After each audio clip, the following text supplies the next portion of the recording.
Hello guys, welcome to LDHK Podcast bersama saya Tiffany Wulur.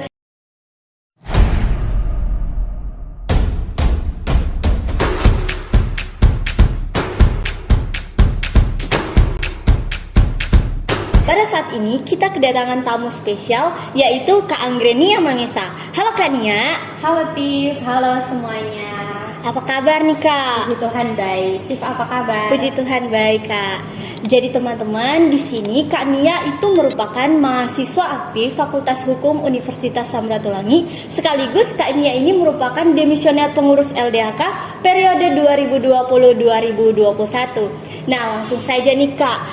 Tif ingin tahu sih Kak, apa yang menjadi kesibukan dari Kak saat ini Kak? Oke. Kalau berkaitan dengan kesibukan, mungkin ada beberapa kegiatan dan agenda yang harus dilaksanakan, tapi fokus utamanya itu lebih ke tugas akhir, aka skripsi. Jadi kan udah semester akhir, jadi sudah harus menyusun skripsi seperti itu. Oh, jadi teman-teman saat ini Kak Nia ini sedang menghadapi tugas akhir ya Kak. Kalau boleh tahu nih Kak, bidang apa sih yang Kak minati saat ini? Dan boleh spill dikit nih Kak, apa yang menjadi judul dari skripsinya Kak nih Kak? Boleh, jadi terkait dengan judul skripsi yang kami angkat itu berkaitan dengan fast track legislation atau legislasi jalur cepat, di mana konsep ini atau metode ini sebenarnya belum diterapkan dan diatur di Indonesia. Jadi penyusunan skripsi nanti harus ada gagasan atau konsep kira-kira kalau diterapkan di Indonesia itu seperti apa. Kalau untuk bidangnya mungkin lebih ke hukum tata negara sih. Wah, luar biasa sekali sih Kak. Dan kalau mendengar judul skripsinya Kak, sejujurnya Tiff juga belum pernah mendengar akan hal itu sih Kak. Kak, kan Kak ini berada dalam satu organisasi yaitu Lembaga Debat Hukum dan Konstitusi nih Kak. Tiff penasaran sih Kak, apa yang menjadi bagaimana awal mula Kak mengikuti LDHK itu sendiri Kak? Bagaimana first impressionnya Kak ketika ada dalam organisasi LDHK nih Kak? Sebenarnya lucu sih, jadi kan awal mula ya, kalau awal mula mengenal organisasi LDHK, kalau misalnya jadi mahasiswa baru Fakultas Hukum pasti akan ada satu agenda di mana ada perkenalan Ormawa, ya kan? Iya. Nah, di situ LDHK memperkenalkan Ormawa mereka, dan kelihatannya ya kalau pada saat perkenalan itu LDHK ini berbeda dengan organisasi yang lain. Kalau dalam pemandangan pada saat itu ya, iya, karena mulai dari mereka berbicara, tutur kata yang mereka sampaikan, semangat mereka kayak ada energi yang mungkin ya tidak saya lihat pada organisasi-organisasi lain.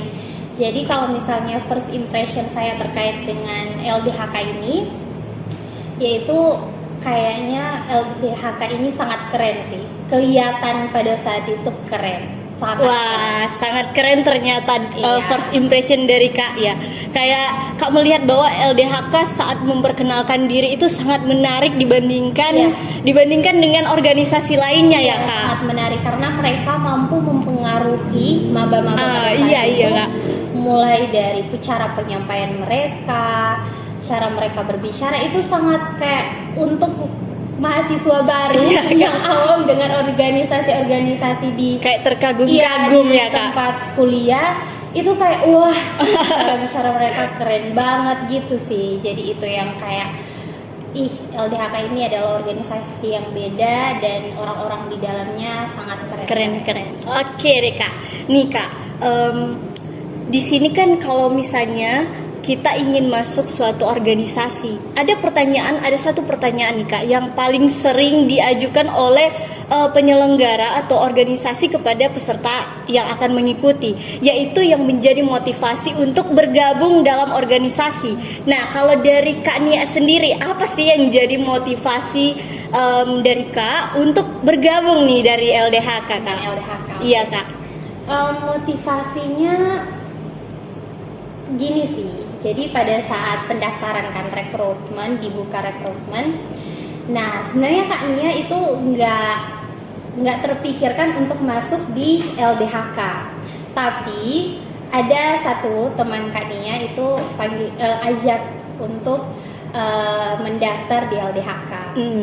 Nah, karena ajakan itulah baru Kak, walaupun awalnya ya Kak masih ragu-ragu, masih ikut LDHK apa enggak ya gitu kan.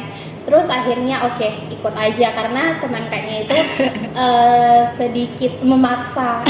Mari ikut Jukwa. Oke. Jadi Kak Nia mengikuti itu kalau nggak salah pendaftaran hari terakhir kan, ingat sekali itu hari terakhir pendaftaran dibuka ya Kak. Pendaftaran dibuka. Terus akhirnya segala persyaratan terpenuhi dan oke, Kak mendaftar. Setelah itu besoknya apa beberapa hari udah langsung berangkat kan itu sebelum pandemi. Udah langsung berangkat ke tempat kegiatan. Di situ ada 3 atau 4 hari kita ikut kegiatan, Kak udah agak lupa. Dan kegiatannya jujur ya kayak beda gitu. Kalau mau dibilang sedikit susah ya. Karena kayak harus memaksakan diri untuk berbicara kan, memang anak hukum itu harus dituntut untuk fasih dalam berbicara, harus berpikir kritis. Dan dari beberapa hari kegiatan itu memang Kak dituntut untuk harus benar-benar keluar dari zona nyaman sih. Kalau awalnya kayak hanya diam-diam saja, di saat itu Kak harus membuat diri ini lebih dari yang lain, lebih dari diri Kak sendiri. Dalam hal ini bukan kayak mau egois atau ambisius, tapi Kak berusaha agar supaya nggak masuk di LDHK walaupun awalnya ketidaksengajaan, tapi harus mampu menunjukkan bahwa aku bisa gitu sih. Jadi di sini motivasinya karena teman ya guys ya. Motivasinya selain karena teman juga Kak ingin juga keluar ya Kak dari zona nyamannya Kak.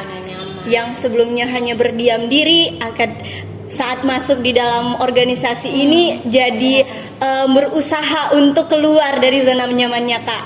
Nah Kak, Tiffany pernah mendengar banyak pendapat dari orang lain bahwasanya seperti yang Kak bilang tadi, bahwasanya untuk masuk dalam organisasi LDHK itu proses masuknya itu sangat sulit nih Kak. Nah, bagaimana tanggapan Kak terkait hal itu? Karena banyak juga bisa dikatakan takut nih Kak untuk masuk karena ya lebih sulit daripada tes masuk dari organisasi yang lain nih Kak. Gimana nih Kak? Iya sih, jujur Kak juga atau saya juga pernah mendengar ada yang bilang, bahkan teman-teman di fakultas kayak bilang bahwa masuk di LDHK itu sulit, sulit. Takut sama senior, apalagi di bagian wawancara dan sebagainya. Dan memang itu adalah fakta yang terjadi, tapi mungkin rasa takut yang mereka pikirkan tidak semenakutkan ketika pas kita mendaftar dan ikuti setiap tahap per tahap kan gitu. Terus kalau misalnya ya banyak juga teman-teman yang bilang banyak persyaratan terkait dengan karya tulis ilmiah lah, wawancara, debat. Sebenarnya ya untuk masuk di satu lembaga debat hukum dan konstitusi, artinya di dalamnya ada debat, dan sebagai anak hukum kita memang harus tahu menulis, tahu berbicara, dan harus berpikir kritis. Nah, karya tulis ilmiah ini atau hanya membuat artikel kan, itu memang memberikan challenge juga sih bagi kita, ya kan? Kayak berikan challenge, apakah kita mampu nggak, walaupun nggak sesempurna bisa kayak udah karya tulis yang lain, tapi setidaknya kita berusaha mencoba ya Kak. Iya, karena kalau menurut saya pribadi ya, karena juga saya pernah menjadi selektor, jadi saya memikirkan bahwa sebenarnya bukan kalian harus sempurna melakukan tanggung jawab, misalnya ya menulis karya tulis atau berdebat. Sebenarnya bukan di situ penilaiannya. Penilaiannya itu adalah di usaha. Kalau emang kamu sudah berusaha semampu kamu, maka kamu tetap lolos kok. Dan itu fakta yang terjadi sebenarnya di benar Kak.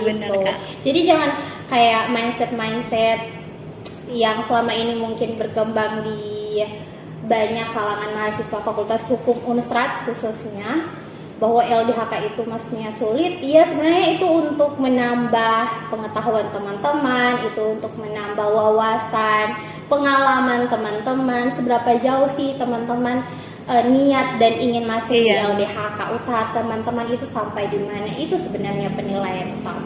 Jadi teman-teman, di sini bukan karena sulit, tapi keinginan kita untuk berusaha dan ingin mendapatkan sesuatu itu sebenarnya itu adalah penilaiannya teman-teman. Jadi jangan kita berpikiran bahwa ketika kita ingin bergabung dalam organisasi lembaga debat hukum dan konstitusi itu sangatlah sulit karena prosesnya, tapi kita juga harus belajar dari proses itu sendiri, karena dari proses itu kita bisa mendapatkan pengetahuan yang baru, kita bisa melatih diri kita ya Kak, kita juga bisa mendapatkan relasi ketika kita mengikuti kegiatan tersebut. Nah Kak ini kan sebagai Wakil Sekretaris Jenderal periode 2020-2021. Nah, Tif penasaran nih Kak, selama Kak menjabat saat itu, apa sih yang jadi suka maupun duka dalam berorganisasi nih Kak? Karena kita juga teman-teman juga banyak yang pengen tahu, karena di setiap periode pasti ada kesulitan dan tantangannya masing-masing ya Kak. Kalau misalnya ya berbicara mengenai kepengurusan di tahun 2020 sampai 2021, itu kan yang paling terkenal pengurus intinya namanya Power Rangers Pink. Wah. Nah, awalnya ya mungkin banyak yang nggak tahu bahwa kelima Power Rangers Pink ini ada biasa disebut 5 wanita tangguh, karena semua pengurus intinya perempuan, mulai dari ketua umum sampai bendum dan sebagainya itu perempuan.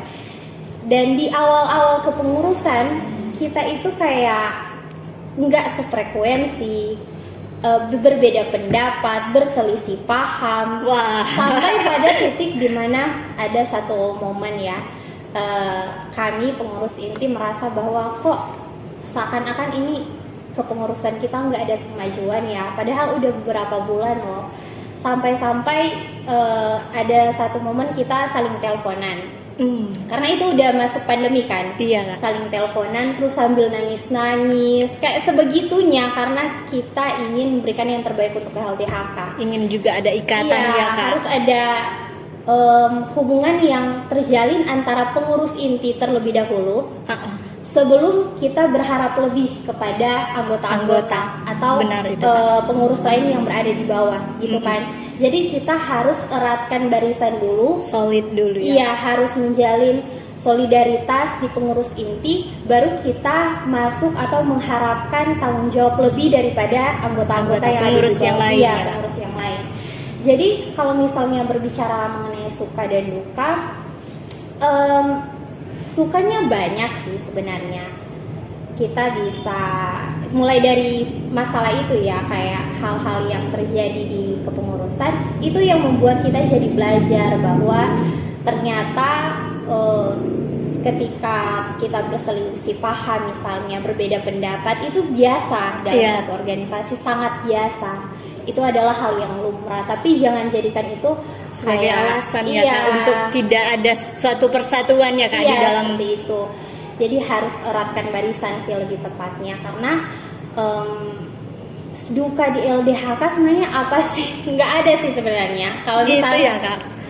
Sebenarnya ya, karena itu kalau misalnya kita pandang itu sebagai satu pelajaran, lebih tepatnya itu sih.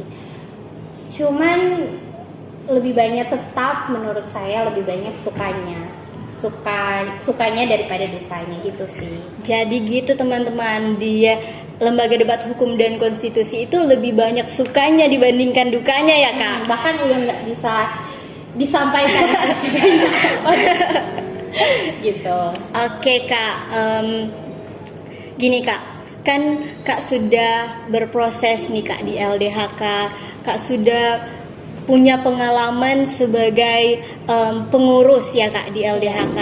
Nah, dari pandangannya Kak, apa sih yang berubah dari diri Kak setelah mengikuti proses yang panjang di LDHK? Apakah sama saja dengan diri Kak yang sebelumnya atau ada perubahan yang lebih baik nih Kak dalam diri Kak secara pribadi Kak?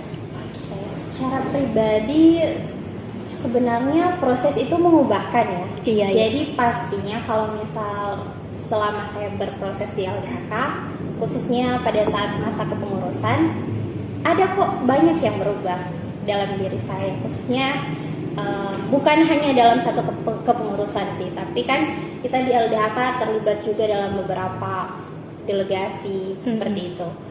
Nah, banyak proses, selain proses yang terjadi di kepengurusan, ada juga proses yang terjalin di delegasi. Kalah berdebat dalam kompetisi debat, entah itu kalah secara tidak terhormat, kalah terhormat dan sebagainya.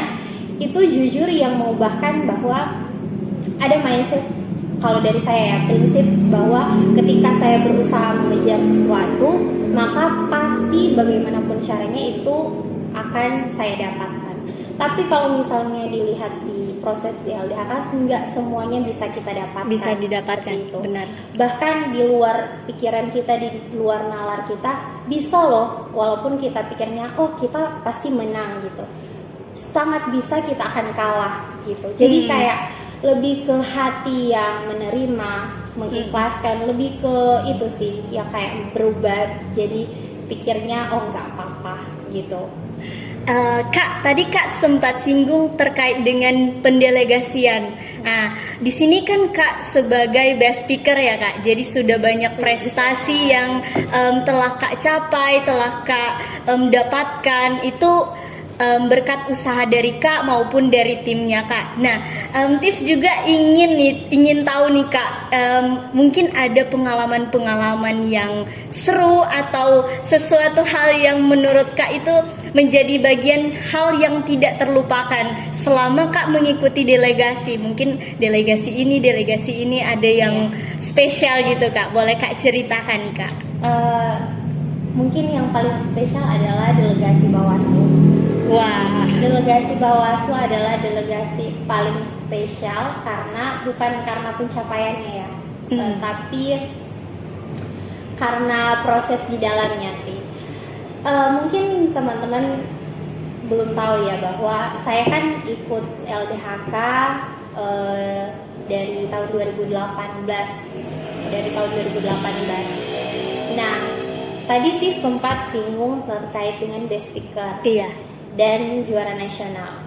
Mungkin teman-teman perlu tahu bahwa selama 4 tahun di Fakultas Hukum sampai tahun 2022 ya, selama 3 tahun berjalan itu banyak kompetisi debat yang Kak ikuti, tapi nggak pernah dapat juara nasional. Kayak sekitar berapa belas kompetisi debat, tapi nggak pernah dapat juara. Wah. Dan itu jadi pergumulan di awal sih, kayak astaga, kayaknya nggak mungkin deh mau juara nasional. Sempat tapi menyerah. Iya, ada tahap sempat kayak putus asa, menyerah, ada tahap kayak kecewa, kenapa sih kok nggak ada kemajuan kan gitu. Tapi puji Tuhannya, Tuhan jawab itu di tahun 2022. Pergumulan di tahun 2018, terjawabnya di tahun 2022.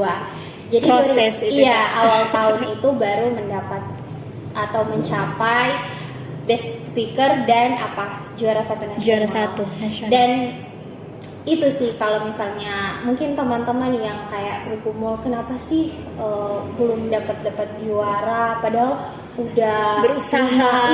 Udah 5 kompetisi debat yang diikuti nggak pernah dapat juara gitu kan.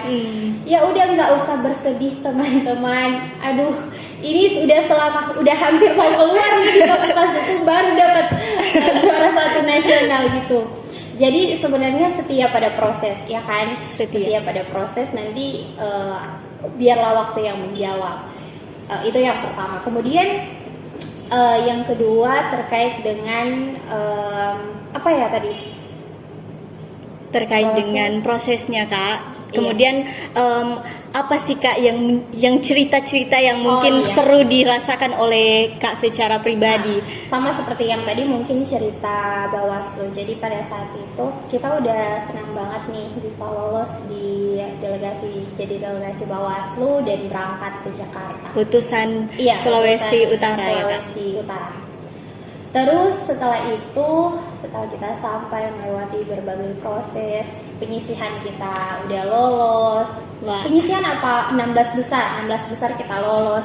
Nah, masuk di 8 besar ada satu kejadian di mana kita didiskualifikasi gitu, didiskualifikasi. Kenapa itu Kak? Katanya karena terlambat. Padahal kalau mau dilihat ya kita miskom waktunya sebenarnya 10.30, tapi entah gimana deh panitia bilangnya, bukan panitia sih lebih tepatnya, satu dewan juri bilang bahwa kita itu sudah terlambat. Padahal sebenarnya fakta dan kenyataan yang mungkin teman-teman di luar sana tidak tahu, sebenarnya kita bisa dapat perjuangkan sih itu.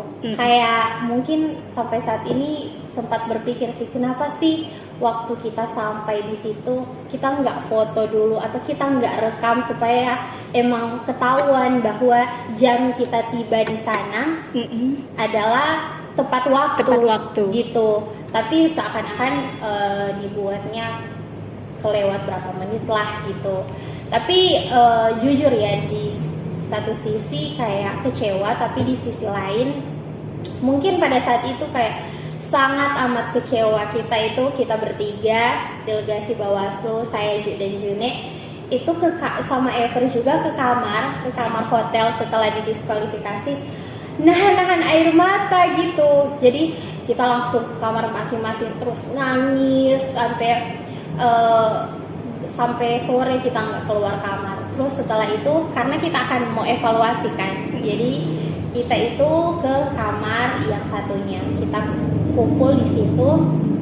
Terus ada satu momen yang sangat indah. Kenapa ini membuat delegasi Bawaslu spesial? Kita itu dengan mata yang bengkak, sakit hati, kecewa, putus asa. Nah, kita itu kita di tempat tidur buat satu lingkaran gitu. Terus kita saling pelukan buat lingkaran lingkaran, terus kita pelukan, saling menguatkan ya saling menguatkan. Terus di situ kita curahkan, kita nangis sekenceng-kencengnya gitu, kita nangis. Pokoknya semua dari kita di situ nangis deh, sampai kayak oke, nggak apa-apa, kita akan mengirimkan informasi ini di grup LDHK karena jujur berat gitu. Belum sanggup ya Kak. Sangat sulit ya Kak untuk memberikan informasi kepada seluruh LDHK ya Kak. Karena sangat amat sulit sih. Bahkan kalau di posisi Kak waktu itu kayak Kak bilang nggak usah beritahu deh Kak, nanti takutnya mereka salah paham atau mereka kira kita yang kayak nggak bisa berikan yang terbaik dan sebagainya. Tapi pada saat itu akhirnya kita membuat satu kesepakatan, ya udah nggak apa-apa, diinformasikan saja, walaupun entah apa ya pikiran mereka, ya udah, yang penting kita sudah sampaikan itu. Nah, di agak lama sih prosesnya, sebenarnya agak lama karena jujur ya sakit banget. Sakit kalau misalnya kayak menerima, di mana sih kita menerima ketidakadilan, pasti nggak enak kan? Nggak enak sih. Jadi itu sih yang jadi lebih mempersatukan, bahkan menguatkan batin dari delegasi Bawaslu. Nggak semua, yang membuat saya yakin adalah nggak semua delegasi melewati dan mampu melewati proses itu, nggak semua. Jadi, tapi kita beruntung kita boleh melewati proses itu sih. Wah, luar biasa sekali sih Kak, pengalaman cerita yang begitu seru, cerita juga yang begitu mungkin membuat hati sangat sedih ketika mendengar cerita dari Kak, yang dimana kita juga, teman-teman juga perlu belajar bahwa mari kita menghargai proses itu, karena tidak selamanya apa yang kita inginkan akan berjalan sesuai dengan apa yang kita inginkan ya Kak. Dan sebagai pertanyaan yang terakhir nih Kak dari Tiff, kira-kira nih Kak, hal-hal positif apa yang boleh Kak bagikan kepada kita semua, kader-kader LDHK maupun seluruh teman-teman yang mungkin nonton video podcast saat ini. Kira-kira apa yang bisa menjadi motivasi dari Kak untuk terus mungkin bisa berproses di LDHK maupun dalam kehidupan kita gitu Kak? Mungkin kalau berkaitan dengan apa ya, hal positif yang bisa dibagikan, gini sih, lebih ke hargai, cintai, dan setia pada proses. Lewat pengalaman selama di LDHK, selama 4 tahun ber-LDHK, itu sangat banyak mengajarkan segala sesuatu.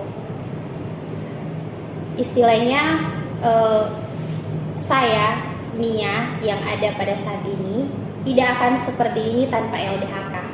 Wah, seperti itu sih, karena luar begini, biasa. Proses, menurut saya proses itu adalah sesuatu yang sulit untuk dilalui, tetapi terlalu nikmat ketika kita sudah mencapai hasilnya. Kayak memang sangat susah, bahkan saya pernah kayak udah nggak mau deh sama LDHK, pernah di posisi seperti itu, udah nggak mau join sama LDHK, udah nggak mau ikut delegasi debat, nggak pernah juara, udah nggak mau ikut panitia gini amat dan sebagainya. Pasti dan itu bagian dari proses. Iya, itu bagian dari proses, karena mungkin tetap setia pada proses itu sampai jadilah seperti ini, kayak begitu.